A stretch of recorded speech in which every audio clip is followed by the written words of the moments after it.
nome de Deus, em nome de Jesus, vamos dar início à nossa live de hoje com o nosso querido,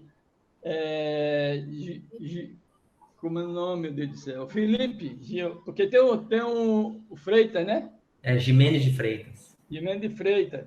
Então, eu vou pedir licença a todos para fazer a preparação do ambiente com o livro Pão Nosso, sua mensagem ditada pelo Espírito de Emmanuel, através do médium Francisco Cândido Xavier, que todo mundo conhece, o nosso querido Chico Xavier.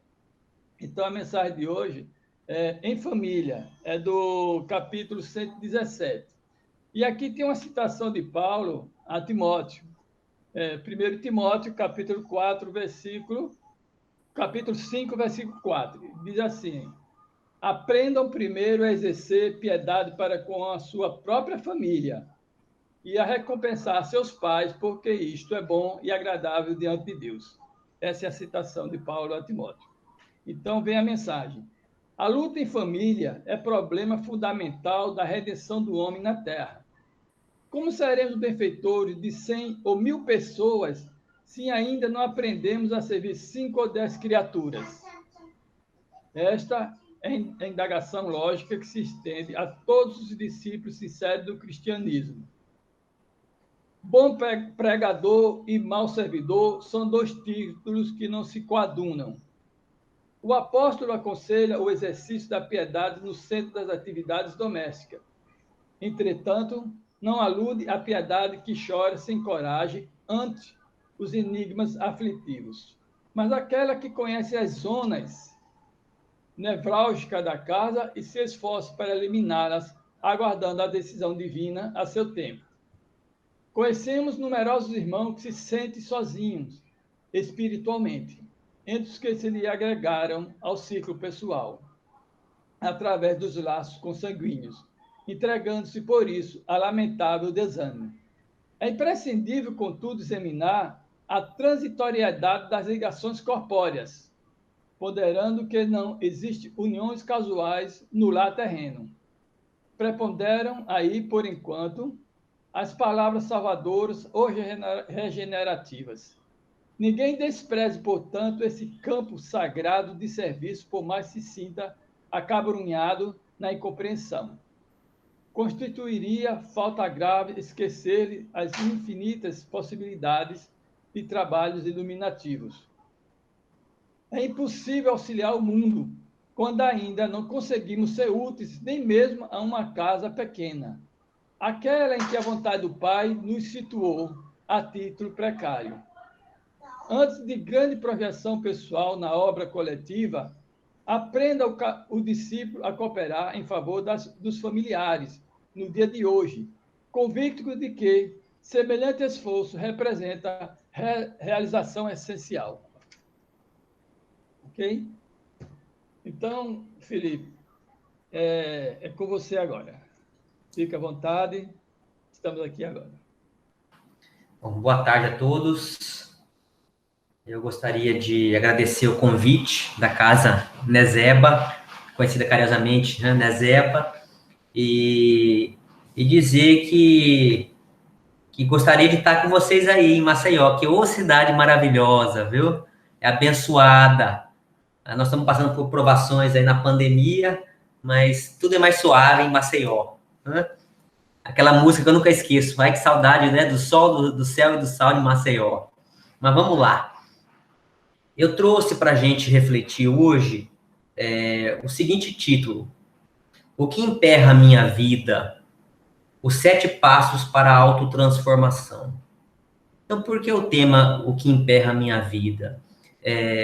Nós estamos passando por essa provação, e o que é interessante também nós refletirmos é que, às vezes, a gente recebe notícias ruins, pessoas, médiums, que se dizem com condições de prever o futuro, dizendo coisas negativas para nós, né, que vai acontecer isso. Pelo menos, de todos os médiuns que eu conheço e tudo que eu li, eu não vi ninguém prevendo a pandemia. Então, quando vier alguma situação realmente provacional, Deus não necessita mandar a especificidade do que vai acontecer. Então, nós sabíamos que ia acontecer prantos e ranger de dentes, Tá lá no Evangelho segundo o Espiritismo, no Livro dos Espíritos, passar por provações, mas, por mais que nós tenhamos um ano de bastante dificuldade, é um ano de muitas lições, de muito aprendizado. Pelo menos para mim, tem sido um ano muito rico em conhecimento. Há pouco tempo eu perdi meu pai, há mais ou menos 60 dias, numa luta, ficou acamado 20 meses, então eu já estava, eu e minha família, passando por uma situação muito difícil. Meu pai acabou perdendo todos os movimentos, não falava, totalmente consciente no corpo. Nós falávamos, parecia uma história de filme, nós íamos lá e tinha que pegar o abecedário e falar letra por letra para ele se comunicar. Às vezes ficava 5 minutos para ele formar uma frase. Então, muitas pessoas, muitos de nós estamos passando por situações. E eu tinha uma dificuldade muito grande em lidar com a morte. Apesar de ser espírita, quando há o falecimento de uma pessoa muito próxima, nós temos esse apego ainda, a gente precisa saber lidar com isso. E para mim foi um grande crescimento espiritual conseguir lidar com essa situação. Então, por mais que as coisas estejam difíceis, nós não podemos deixar que a nossa vida emperre. E aí eu trouxe o primeiro passo, né? Eu coloquei lá, na verdade não existe uma cartilha certa e fixa para a gente falar quais são os passos para nossa autotransformação em relação à nossa vida. Mas eu trouxe 7 para que a gente possa refletir sobre eles. O primeiro passo que eu trouxe, e que eu acho que acontece, às vezes, né, nas nossas casas, e a gente não percebe, é a reclamação. Então, a primeira coisa que tem emperrado a nossa vida é a reclamação. Por quê? É uma energia que nós sabemos que nós somos energia condensada, e nós, quando ficamos lamuriando, ficamos vendo só o lado negativo das coisas, nós não temos tempo para achar soluções. Então, Chico Xavier falava assim, olha, apesar dos 22 comprimidos que eu tomo todos os dias, se me perguntarem como que eu estou, eu digo que eu estou bem. Porque se as pessoas começarem a falar que Chico está doente, né, Chico dizia que Chico está doente, eu vou começar a acreditar. Daqui a pouco eu realmente estou doente. Então, Chico Xavier, que foi um dos maiores exemplos contemporâneos para nós de ser cristão, ele estava acima das religiões. Chico era uma pessoa que amava, tanto que ele não convertia ninguém. Ele dizia que era melhor ter um bom católico do que um mau espírita. Então, ele falava na linguagem do amor. Quem estivesse pronto para a terceira revelação, ótimo. Quem não estivesse, Chico compreendia, Chico tinha essa aceitação no coração. Então, às vezes a gente adentra nos lugares, primeiramente, com a nossa religião. E a religião, por isso que Jesus falou para nós, olha, eu não vim trazer a paz, eu vim trazer a espada. É necessário que o pai fique contra o filho, não é isso? A mulher contra o esposo, o irmão contra o outro irmão, porque ele sabia que o nosso ego, a gente acha, nós temos a certeza que a nossa religião vai nos salvar. Só que Chico falou sobre isso, ele falou, olha, se Kardec houvesse falado, né, fora da caridade não há salvação, eu não seria espírita, né? Fora do espiritismo não há salvação, não seria espírita. Como ele falou, fora da caridade, né, eu sou espírita. Então, nós precisamos falar do amor. E aí eu me lembro de uma história sobre reclamação, uma história oriental, que é muito interessante. Essa história é o seguinte, conta-se que há muitos séculos existia um líder espiritual, um monge tibetano. E nesse mosteiro, eles trabalhavam o silêncio, a clausura. As pessoas ficavam anos sem falar. E o que aconteceu? Segundo essa parábola, os discípulos ficavam 10 anos sem se comunicar com ninguém. Depois de 10 anos, eles tinham o direito de falar 2 palavras para o mestre. E aí contam que esse discípulo ficou 10 anos sem falar nada. Passados 10 anos, o mestre chamou, falou, olha, agora chegou a sua vez. Você tem o direito a falar 2 palavras. E aí o discípulo fala assim, cama dura. Aí o mestre olhou para ele e falou assim, tudo bem, volte para sua clausura. Ele voltou. Passados mais 10 anos, o mestre o chamou de novo e falou assim, você tem direito a mais 2 palavras, meu irmão. Ele falou assim, comida ruim. Ele falou, tá bom. Voltou o discípulo para a clausura. Mais 10 anos, ele o chamou e falou, você tem o direito de falar mais 2 palavras.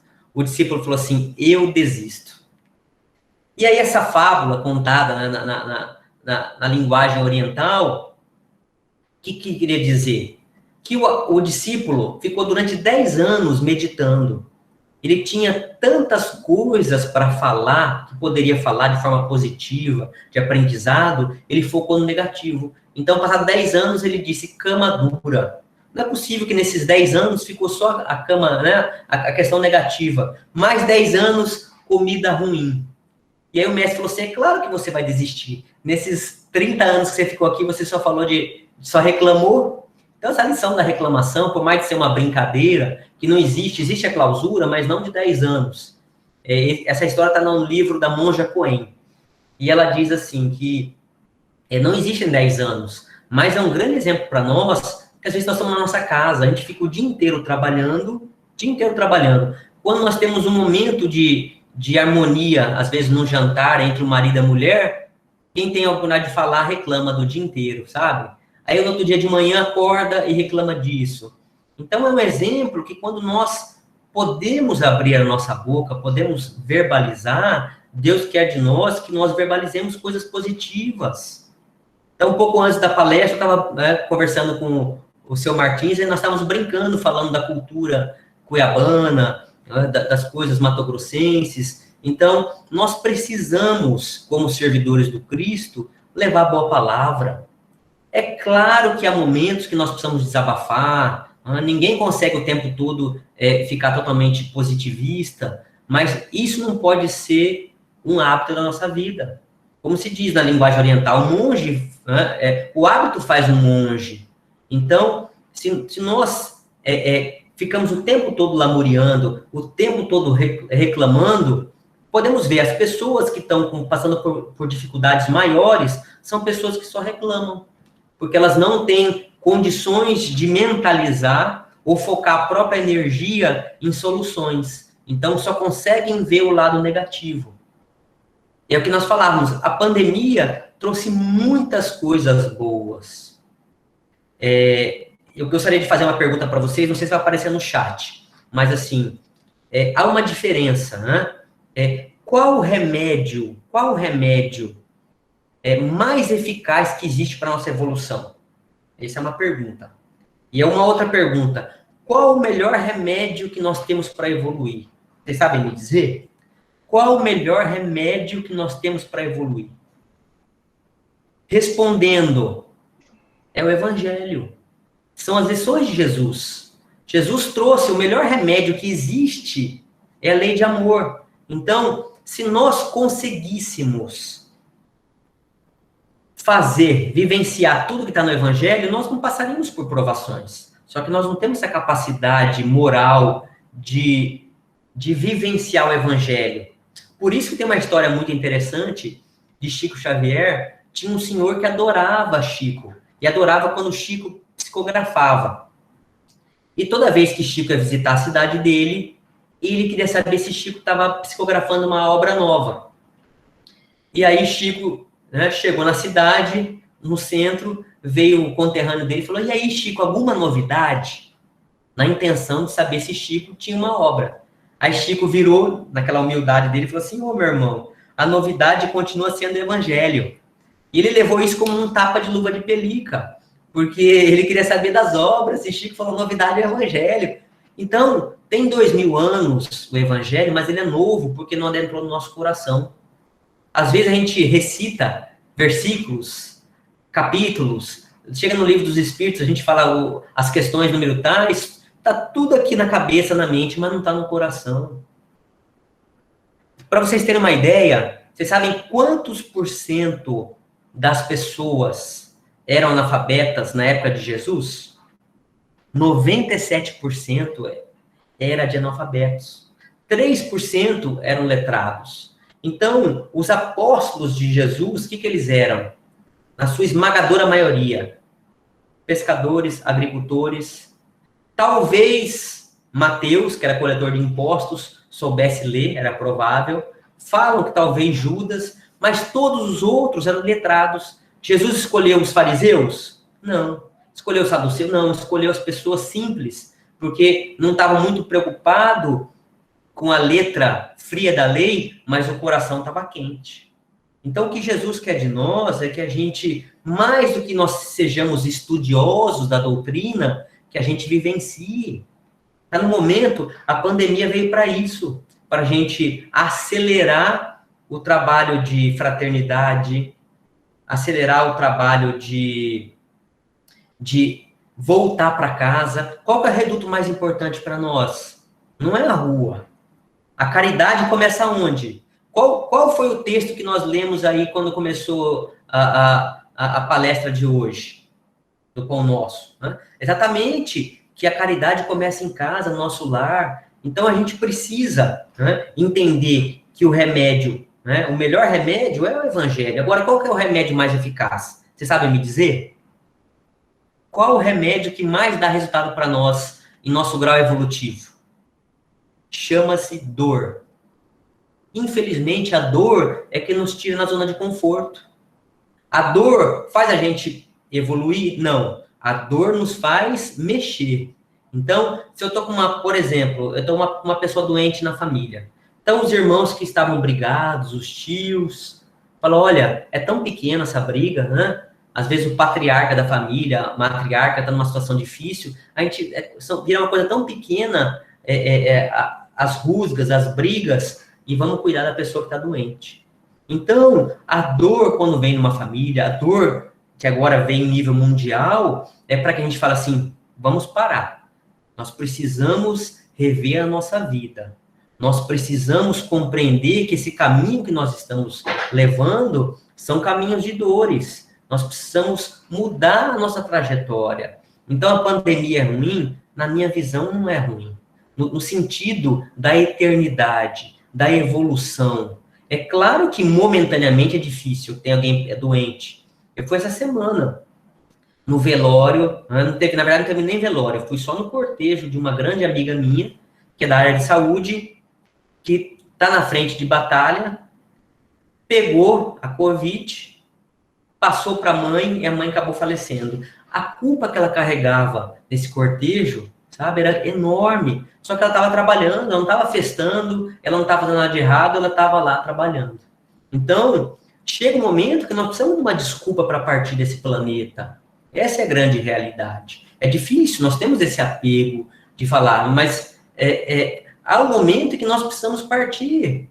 E a gente tem que entender que nos momentos de provações, acontece de nós cairmos. É a história de Chico quando está no avião. Né? Por mais que Chico tenha conhecimento, começou a tremer o avião, né? Aquela história que ele conta, que ele começa a gritar e Emmanuel aparece para ele e fala assim, olha, né, se for para morrer, você tem que morrer, né, de uma forma, né, mais educada. Então, no primeiro momento, nós passamos por dificuldades, mas nós já temos esse despertamento consciencial com a doutrina de compreender que uma folha só não cai se não for da vontade do Pai. Tudo que nos tem acontecido é por um motivo bom. Chico dizia assim, olha, não existe mal, todo mal é um bem. E é uma grande verdade. Agora, basta nós termos essa capacidade de desenvolver nossa resiliência. O que é resiliência? Está na física, não é isso? É a capacidade que um corpo tem de receber uma pressão e não deteriorar, não quebrar. Então, é aquele copo plástico que a gente amassa o copo, né, aperta ele, se apertar demais, ele vai quebrar, né, vai rasgar, vai estragar. Mas ele aguenta uma pressão. E a nossa vida é assim. Todos nós. Se eu perguntar para cada um de nós aqui na sala virtual, ninguém está nadando de braçada. Ninguém vai falar assim, está tudo ótimo.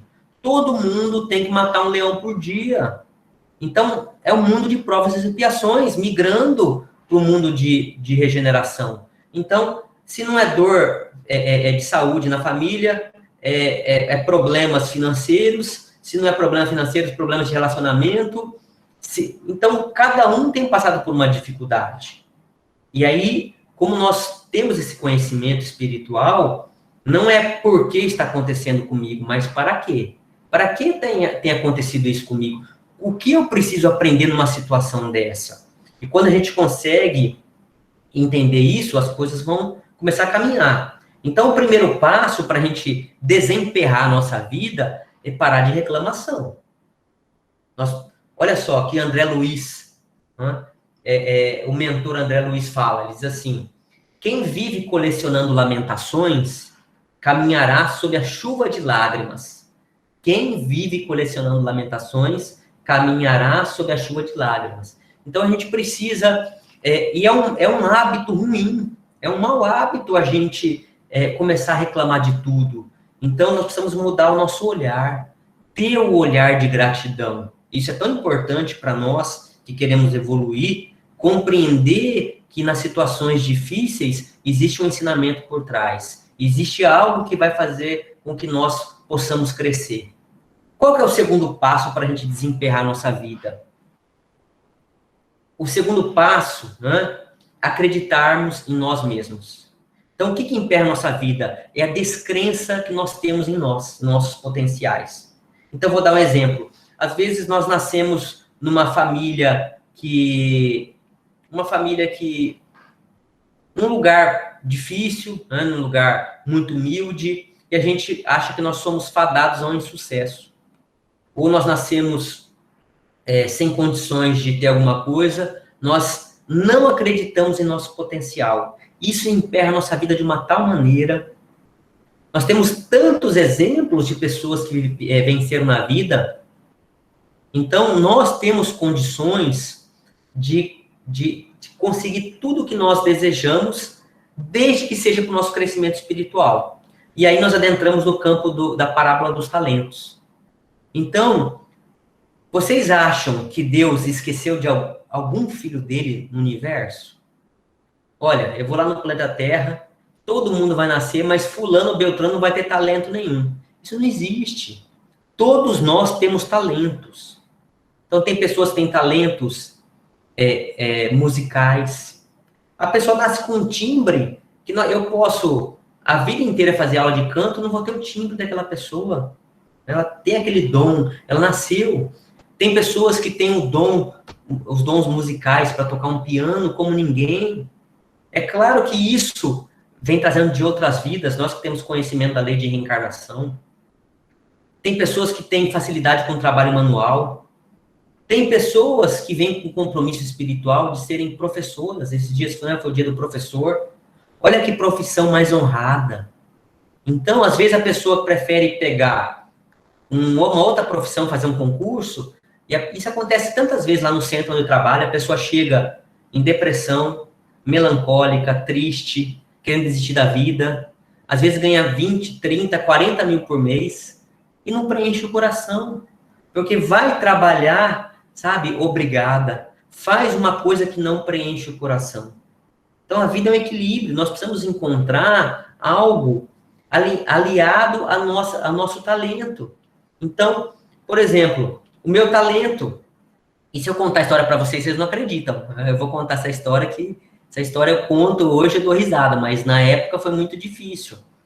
Então, eu frequentei o centro, fiz todos os cursos, e aí a dirigente falou: Felipe, faça o curso de preletor. Eu falei: não, eu não quero nunca falar em público, eu não quero saber de falar em público. Não, Felipe, faça, você não precisa falar em público, faça só para você ter esse curso. E eu, a contragosto, porque uma pessoa orgulhosa, qual que é o problema de falar em público? Nós não queremos, muitas vezes, falar em público, porque nós não queremos ser criticados, julgados. Então, normalmente, esse medo de falar em público está muito aliado ao nosso orgulho. Então, por exemplo, quando eu vou falar de Jesus, a gente... Como está no Evangelho, a gente às vezes fala coisas maravilhosas, porque não é minha capacidade, é porque nós estamos como instrumentos. Então, não precisamos ter o orgulho, né, e a vaidade de achar que nós somos melhores. Não. Eu posso viver 40 vidas que eu não vou falar igual o Divaldo Pereira Franco, Haroldo Dutra Dias, são espíritos de uma outra envergadura, já tem uma outra condição. Uma coisa importante é a gente não comparar talentos.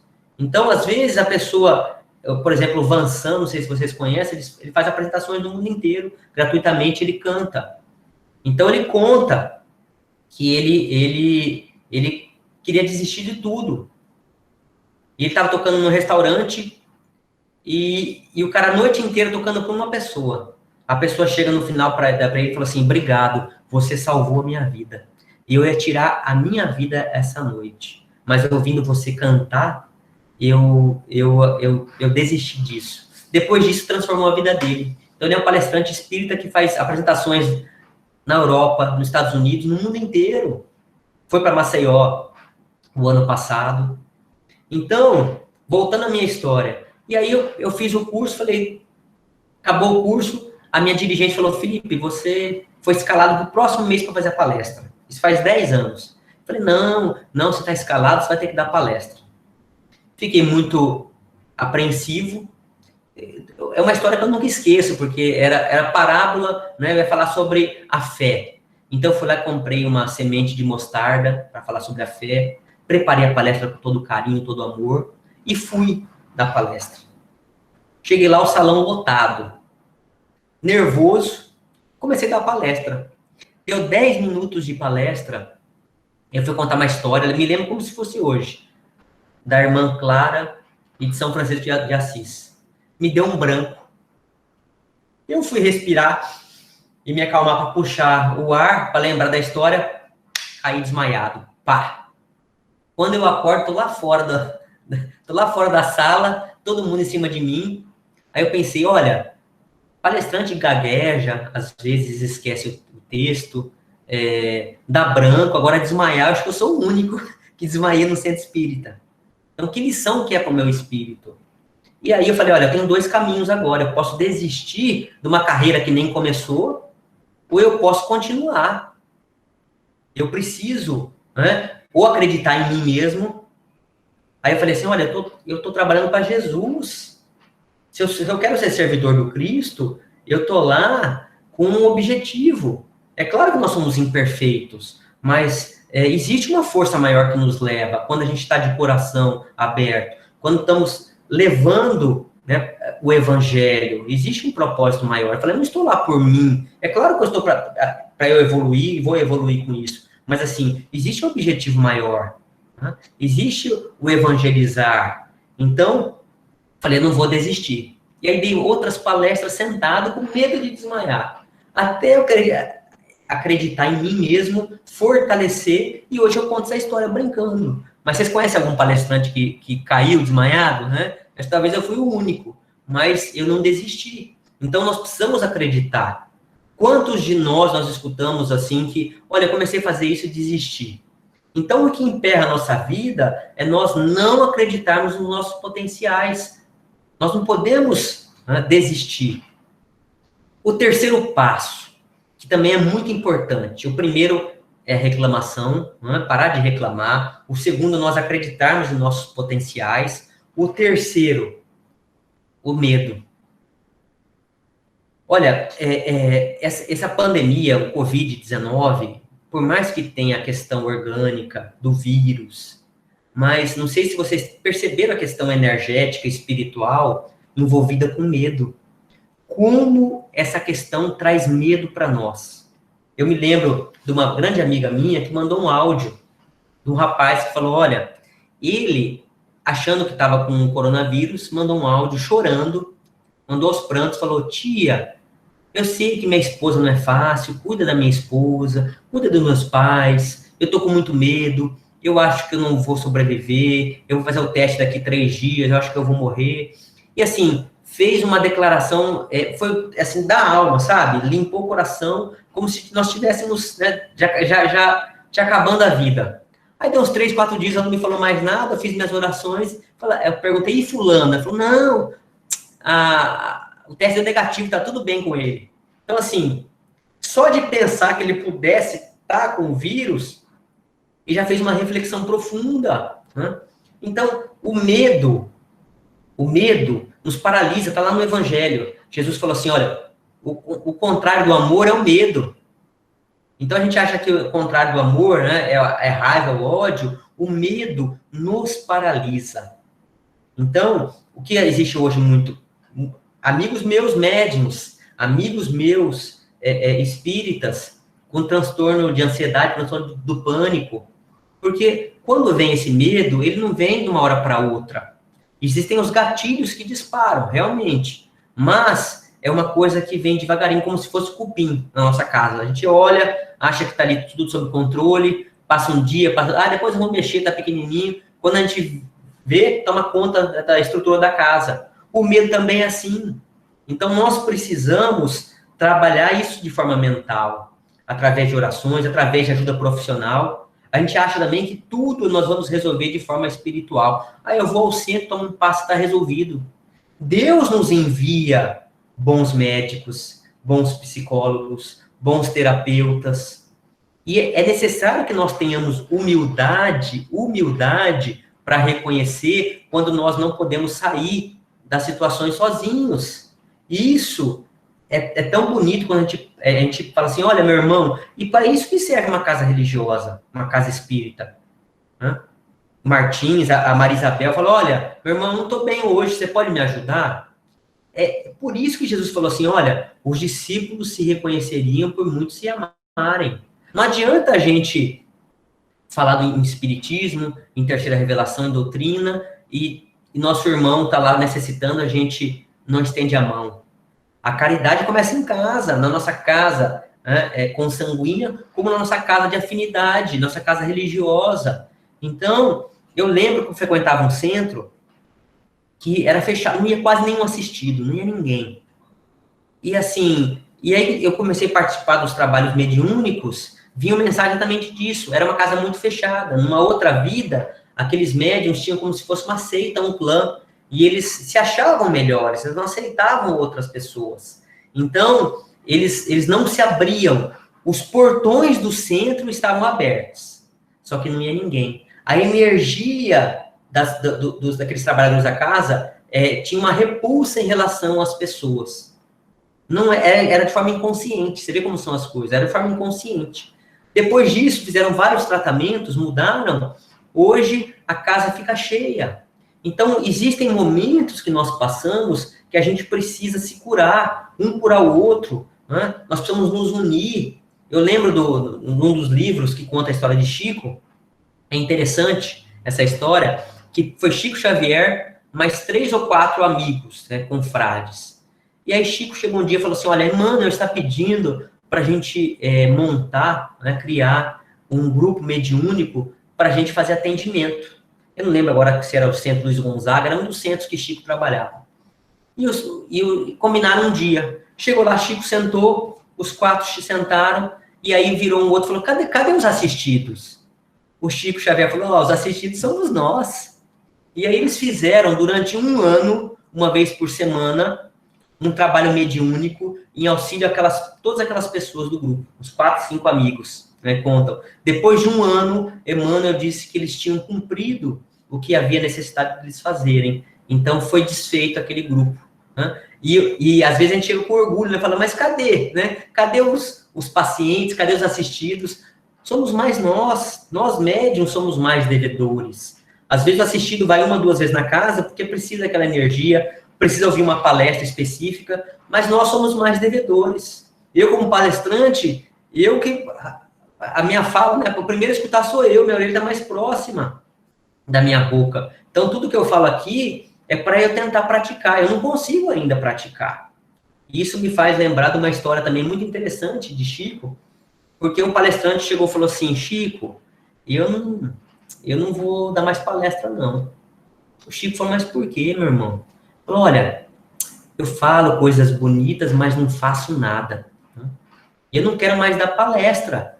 Eu falo e não faço. Eu estou me sentindo culpado. Aí Chico, naquela calma dele, única, falou assim, meu irmão, Emmanuel está perguntando se você planta o feijão que você come.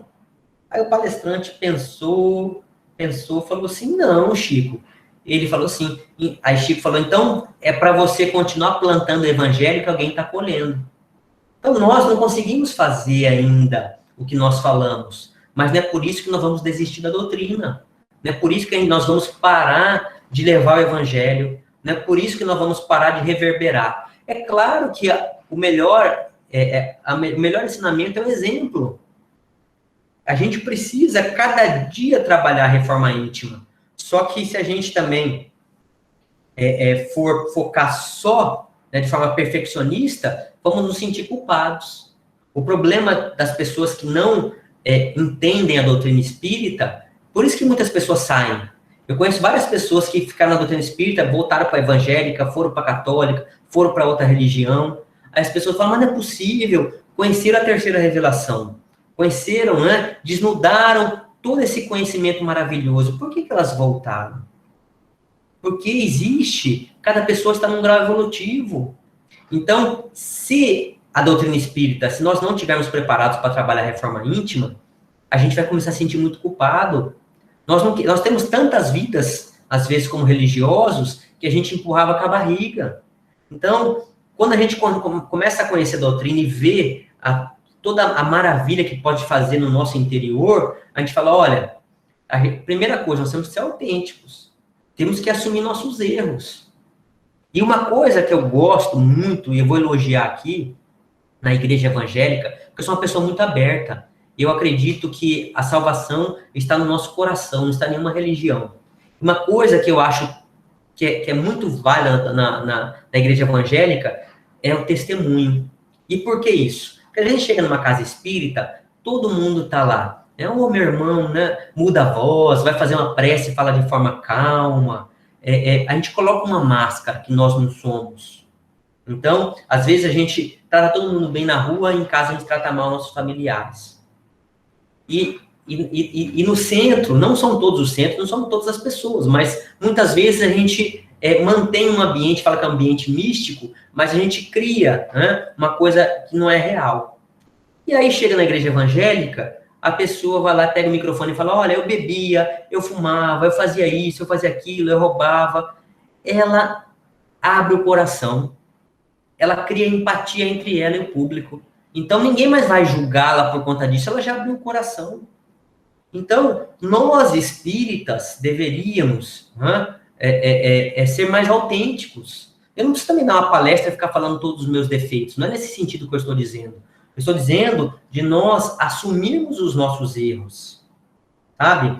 Não é porque nós estamos numa condição, porque eu sou palestrante, que eu não tenho meus vícios, que eu não tenho meus defeitos, que eu não tenho minhas fraquezas. Por isso que Chico falava, olha, todo dia eu caio, mas todo dia eu me levanto.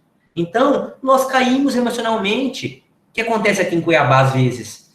Os palestrantes, com vergonha de falar que precisam de ajuda, vão no outro centro, lá escondido, receber ajuda.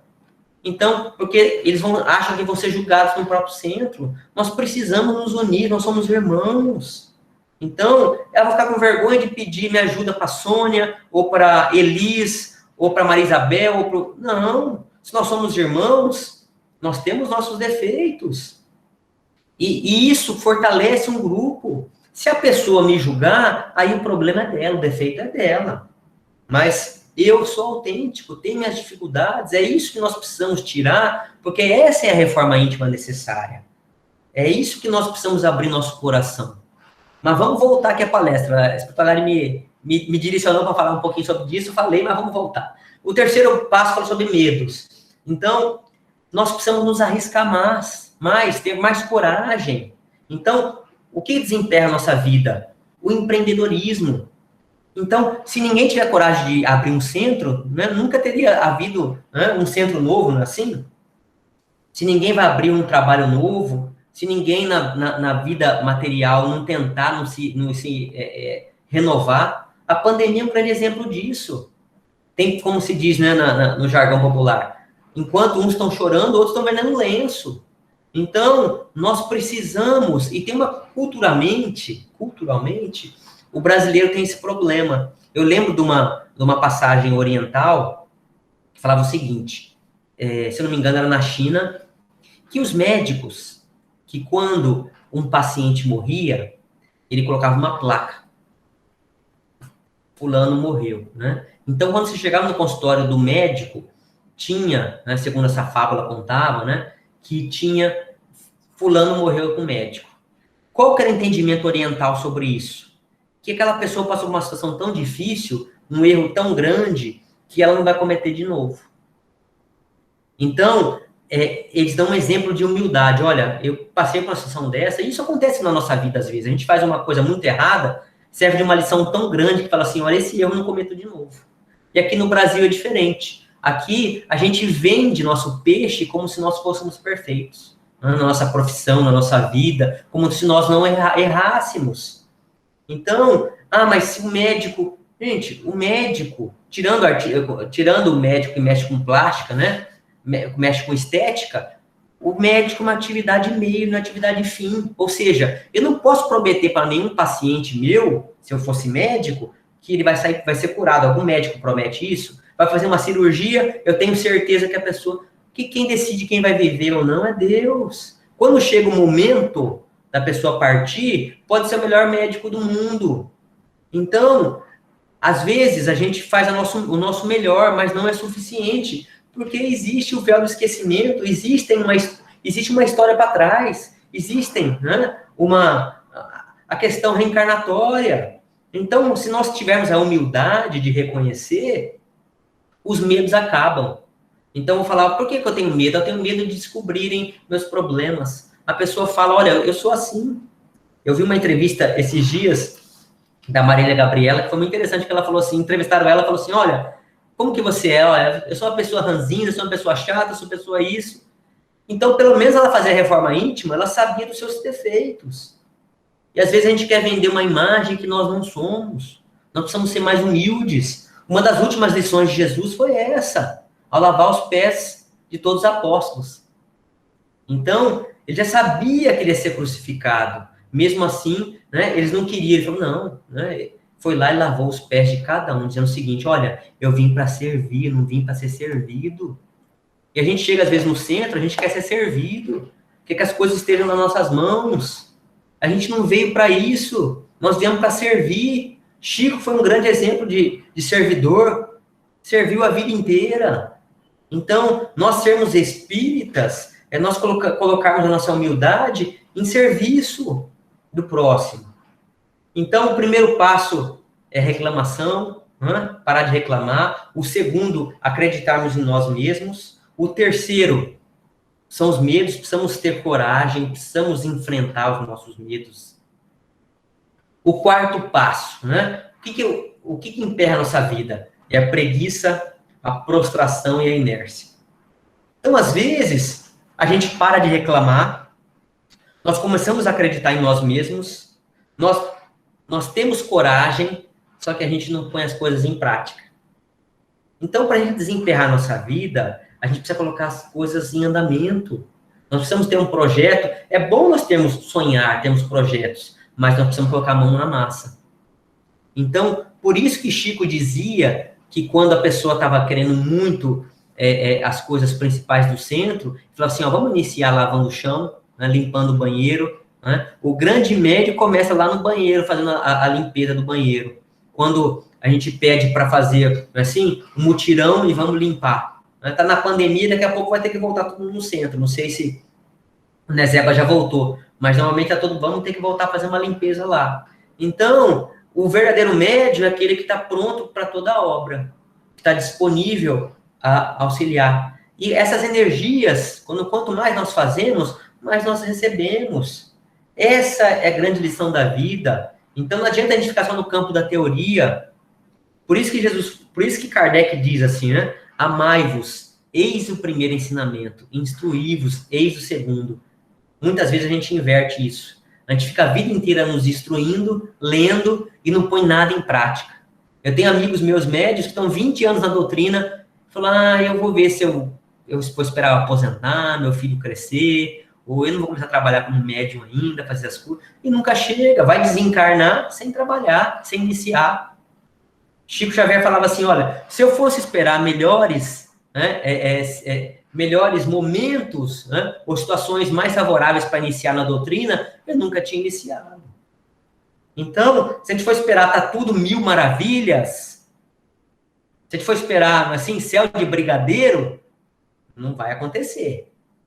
É nesse momento que a gente precisa iniciar. Ah, mas eu comecei na doutrina, as coisas pioraram. Não é que as coisas pioraram. É que quanto mais é dado, mais será cobrado. A gente precisa mudar nossas posturas. Nós precisamos mudar os nossos sentimentos. O problema é que às vezes a gente entra na doutrina e nosso olho fica crítico. A gente, em vez da gente ter as pessoas, né, ter tolerância, ter trabalhar sem julgamentos, a gente é o primeiro juiz, primeiro a condenar as pessoas. Mas fulano faz isso, fulano faz aquilo. A doutrina não é para isso. A doutrina é para a gente olhar para dentro de nós. A doutrina, só existe uma pessoa que nós vamos salvar na Terra, somos nós mesmos. A gente não salva ninguém. As pessoas se salvam. Nós podemos tentar ser exemplos. Tem uma história de Gandhi que fala sobre isso. Vocês conhecem a história do açúcar, de Gandhi? A história é o seguinte. O menino comia muito açúcar. Estava com os dentes quase todos podres. A mãe, que admirava muito Gandhi, já era um líder espiritual, e o menino também, que adorava Gandhi, a mãe chega para Gandhi e fala assim, Mahatma, por favor, fale para o meu filho não comer mais açúcar, porque está estragando todos os dentes dele. E aí Gandhi pensou, falou assim, minha filha, traga ele daqui 15 dias. E a mãe não entendeu por que Gandhi, né, o filho estava do lado lá, não falou isso, mas já era um líder espiritual, ela respeitou o que ele tinha falado. Foi embora. 15 dias depois ela voltou. Gandhi olhou nos olhos do menino e falou assim, não coma mais açúcar, meu filho, isso te faz muito mal. Aí o menino, tá bom, foi embora brincar. Aí a mãe falou, mas Gandhi, por que você não falou há 15 dias para não comer mais açúcar? Gandhi falou assim, mas há 15 dias eu também comia açúcar.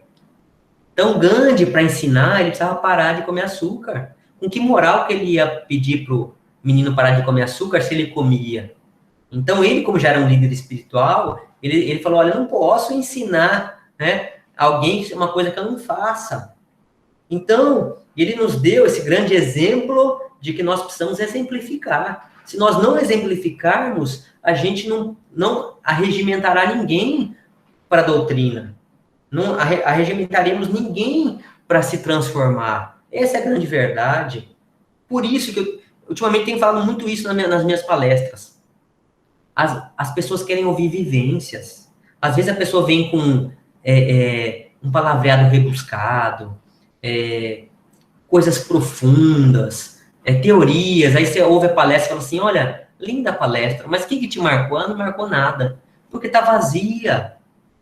As pessoas, sabe, tem um distanciamento com a plateia, com o público, as pessoas que estão ouvindo. Por quê? Se colocam acima. Nós não estamos acima de ninguém.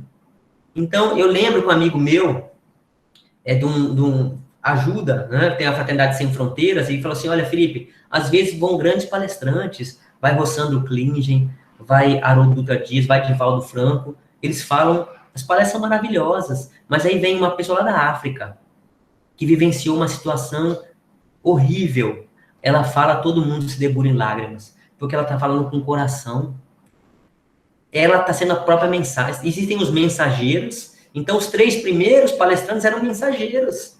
A pessoa lá era a própria mensagem.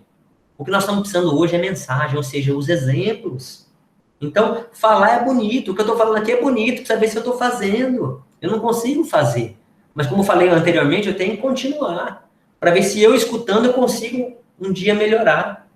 Então, nós precisamos modificar, sabe? Sair um pouco da teoria e ir para a prática. Senão a gente não vai para frente.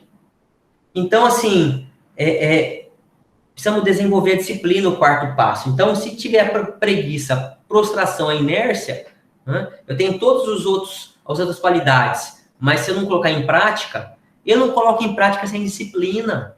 O que Emmanuel falou para Chico? Quando o convidou a ser o médium, né? O maior médium de todos os tempos. Falou, você precisa de 3 qualidades, quem lembra? Disciplina, disciplina, disciplina. Então, sem disciplina, nós não chegamos a lugar nenhum. Não precisa ser aquela disciplina militarizada, sabe? Aquela coisa de quadradinha, nós precisamos ter um bom senso. Mas o quê? Ter o compromisso. Então, eu sabia que eu tinha um compromisso, hoje 3 horas, né? Eu fiz todas as coisas necessárias. Gente, as pessoas, por mais que se fosse a palestra para uma pessoa ou para 1000 pessoas, para mim não faz diferença. Porque tem uma pessoa me ouvindo e tem o plano espiritual, isso não importa. Nós temos que ter a mesma dedicação. Se nós formos ao centro, tiver um assistido, nós vamos lá dar o passe.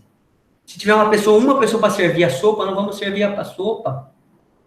É aquela história que contam no CVV que a pessoa queria se matar, a pessoa queria desistir da vida. Dia 24 de dezembro, a pessoa estava lá em São Paulo, segundo conta a história, que a pessoa não queria mais saber de nada. Era poucas horas antes do Natal, adentra um bar e ele vê nesse boteco lá, ele vê na frente do bar um prédio muito alto com uma luz acesa, dia 24 de dezembro, quase 11 horas da noite.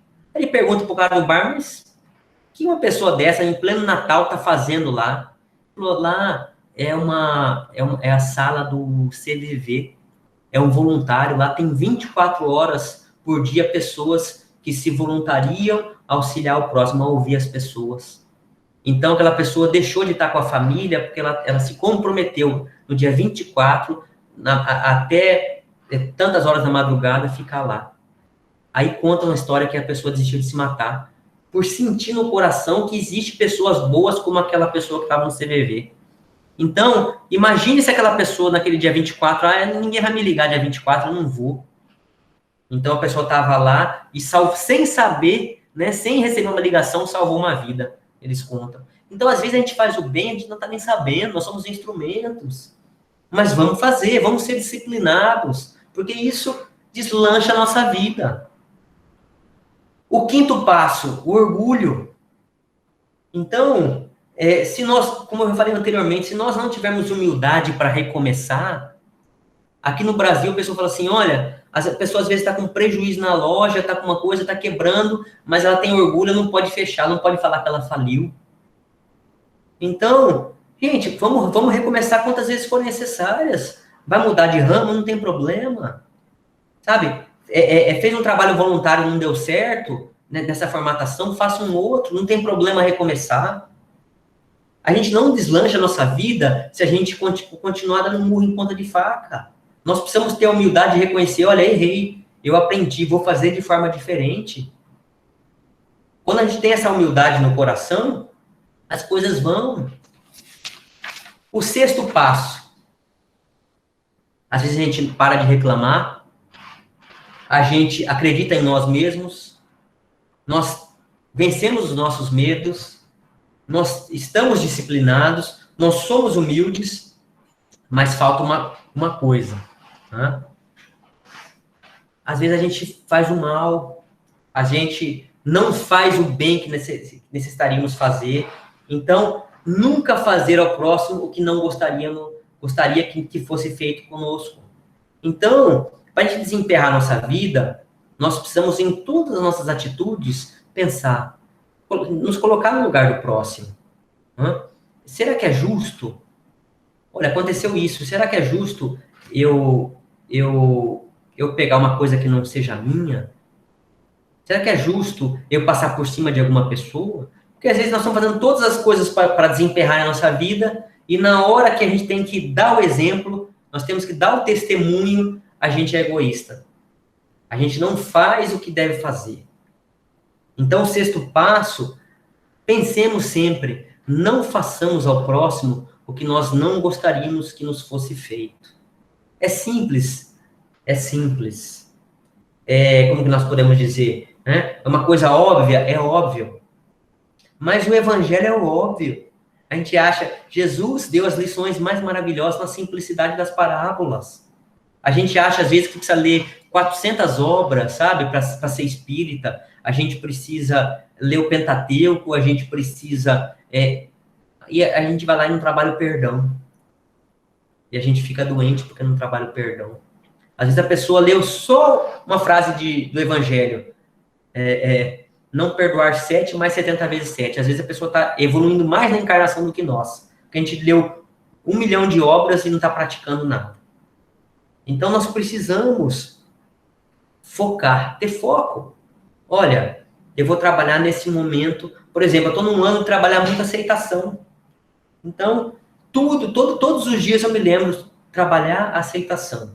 No sentido amplo das pessoas. Eu não vou mudar ninguém, eu só consigo me mudar. Então, eu preciso aceitar as pessoas como elas são. Eu preciso aceitar o mundo como o mundo é. É como se diz, né? Estar no mundo sem ser do mundo. Nós precisamos... Não adianta eu desistir de tudo, mudar lá para o Tibete e ficar lá meditando sozinho. Eu não vim nessa encarnação para isso. A gente veio para viver em sociedade. As pessoas vão nos trair? Vão nos trair. As pessoas vão nos enganar? Vão. Mas como que eu vou exercitar o amor sem o perdão? Então, a traição vem de onde a gente menos espera. Isso é ser cristão, é ser espírita. Olha, é fácil da boca para fora dar uma palestra e falar sobre perdão, mas na hora que uma pessoa muito próxima trai a minha confiança de alguma forma, eu quero ver se realmente eu sou espírita. Eu quero ver se realmente as lições que eu fiquei anos estudando, eu tenho condições agora de praticar. É isso que nós precisamos refletir. Porque senão, é só teoria, a gente fica a vida inteira frequentando o centro com teoria. Então, é o momento da gente falar, agora vamos ver se realmente adentrou alguma coisa no nosso coração. Então, a gente precisa, como sexto passo, tirar a maldade, né? Tirar as atitudes ruins da nossa vida. E o sétimo e último passo, que é fora da caridade na salvação, ou seja, sermos generosos, sermos bondosos. Tudo que nós fazemos nos vem em dobro.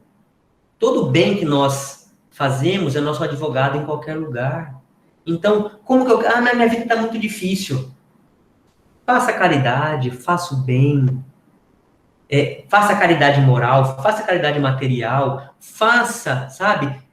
Às vezes a pessoa te liga, a gente olha no telefone, lá vem aquela pessoa chata me ligar. Às vezes a pessoa quer desabafar, às vezes a única pessoa que ela confia, que o mentor pediu para ela, veio na cabeça dela, você, né? Veio um de nós, a gente, eu não estou afim agora, não vou ouvir. E às vezes é o momento que nós podemos ser instrumentos de Deus, para levar uma palavra amiga, para levar um consolo. Não é que nós vamos todos os dias atender a mesma pessoa. A gente sabe que tem pessoas que ficam nos vampirizando energeticamente. A gente sabe disso. Mas eu não consigo visualizar Chico Xavier e falar, olha, eu não vou atender essa pessoa porque essa pessoa não merece. Eu não consigo visualizar Jesus falando, olha, você... Então, se nós queremos seguir nosso modelo e guia, a gente precisa, sabe? Tem dia que nós não estamos bem, isso acontece, né? Tem dia que nós estamos com energia que nós não temos nem para nós, mas peçamos ajuda. Então, veio muito para eu falar na palestra hoje, para a gente ter humildade de pedir ajuda. Nós precisamos pedir ajuda. Ninguém consegue manter a energia 100% salutar. Nós somos um caldeirão de emoções. Então, a gente precisa ter humildade de... Tem dia que nós vamos estar por cima da carne seca e tem dia que nós vamos estar lá na lama. Faz parte do aprendizado. E não vamos nos sentir menores porque vamos ter dias ruins. Chico falava assim, olha, eu comecei a ser mais feliz quando eu comecei a descomplicar minha vida de dentro para fora. Então, o que a gente faz? Olha, se eu tiver minha conta no banco cheia, se tiver todo mundo com saúde, se tiver minha profissão, minha família, todo mundo bem, eu estou bem. Então, a gente espera as coisas externas estarem em perfeitas condições para a gente se sentir bem, como deveria ser o contrário. Nós temos que estar de bem por dentro, né? E reverberar para fora. Então, esses são 7 passos. E eu queria terminar com uma música, uma canção que eu acho maravilhosa, maravilhosa, e que existem muitas versões para essa música. E essa música, ela foi composta em 1943. Ela foi gravada só em 1976. Ela tem muitas versões. Eu vou tocar a música e depois a gente vai falar um pouquinho, que tem tudo a ver com a nossa palestra de hoje. Eu vou colocar aqui ela, só um minuto. O que você quer que eu cante para o senhor? Um samba lá. Hein? Mas qual é o que você gosta? Esse do Ui. Ah, bom.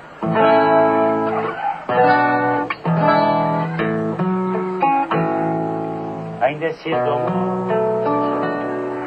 Mal começastes a conhecer a vida, já anuncias a hora de partida,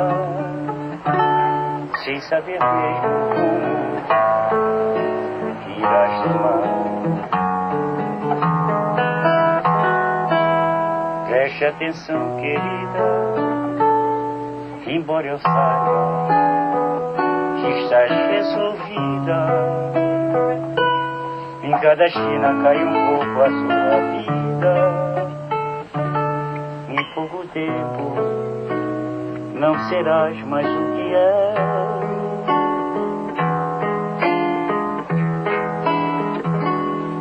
Ouça-me bem, amor. Preste atenção, mundo é um moinho. Vai triturar teus sonhos tão mesquinhos, vai reduzir as ilusões a pó. Preste atenção, querida, de cada amor tu herdarás só o cinismo. Quando notares estás à beira do abismo que cavaste com os teus pés. Muito bem. O que é interessante nessa música, que é famosíssima, O Mundo é um Moinho, não existe nenhuma versão original, né? uma versão oficial para essa canção. Uma delas é que ele teria feito para um rapaz que estava apaixonado. Há uma outra versão que ele fez para a filha de criação. Ele tinha uma filha de criação chamada Creusa, e ela estava jovem, saía de casa, e tem uma outra versão muito famosa, que ela teria decidido ir pelo caminho da prostituição. A família nunca confirmou nenhuma dessas versões, mas a gente, sabendo dessas versões e dessa última, nós lendo, né, ouvindo essa música com esses olhos, a gente vê a sabedoria de Cartola, uma pessoa que estudou muito pouco, era servente de pedreiro, é uma pessoa que tinha uma sabedoria inigualável. E na canção fala assim, olha, ainda é cedo, amor, mal começaste a conhecer a vida, já anuncias a hora de partida, sem saber mesmo o rumo que irás tomar. Preste atenção, querida, embora eu saiba que estás resolvida, em cada esquina cai um pouco a tua vida, em pouco tempo não serás mais o que és. Ouça-me bem, amor, preste atenção, o mundo é um moinho, vai triturar teus sonhos tão mesquinhos, vai reduzir as ilusões a pó. Preste atenção, querida, de cada amor tu herdarás só o cinismo. Quando notares estar à beira de um abismo, abismo que cavaste com os teus pés. E essa última frase, assim, abismo que cavares com teus pés. Tem tudo a ver com a nossa reflexão, sabe? Nós somos os protagonistas de nossas vidas. O que emperra a nossa vida é a forma como nós escolhemos segui-la. Deus não pune ninguém. Deus é só amor. Existem provações que nós, como espíritas, sabemos, limitações que nos vêm, mas muitas das vezes é para nos frear dos nossos defeitos. E nós podemos conquistar coisas muito positivas em nossa evolução, como também nós podemos cavar o abismo com os nossos pés. Então, que nós possamos tomar as rédeas das nossas vidas e ter a certeza que tudo o que nos acontece tem as leis divinas que são inderrogáveis. A lei de causa e efeito, a lei de misericórdia, a lei de amor, a lei de atração, a lei de sintonia e tantas outras, a lei de evolução. Então, que nós possamos, como protagonistas de nossas vidas, saber que a gente pode dar a volta por cima e que nenhuma dificuldade ela permanece quando nós queremos vencê-las. Obrigado, meus amigos, que assim seja. Nós vamos lhe convidar, se você permitir, mais uma vez, aproveitar a sua estado nesse momento, para fazer a prece inicial, se você concordar. Sim. Querido Mestre Jesus, nós rogamos nesse momento que possamos internalizar em nosso coração o seu maior ensinamento. Amai-vos uns aos outros como eu vos amei. Que nós tenhamos uma vida mais simples, que nós tenhamos a nossa fé a cada dia fortalecida, que nós tenhamos a gratidão como palavra redentora em nossa caminhada, e que nós saibamos que tudo o que nos acontece tem uma lição, tem um aprendizado, tem algo para nós crescermos. Que nós possamos vibrar por todas as pessoas que estejam passando por dificuldades. Que nós possamos ser instrumentos do bem e do amor. Sê conosco, Jesus, hoje e sempre. Que assim seja, graças a Deus.